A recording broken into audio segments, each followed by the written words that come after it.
दात्री अटु तू ही ए जगतरा तो पाखरे नाही केही आपणा पर जेझा कर्म मते जेझा गुंजई प्राणी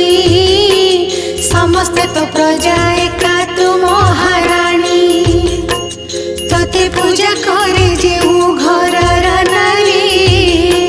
से घरटी होई जाए सरगपुरी तो पूजारे परिवेश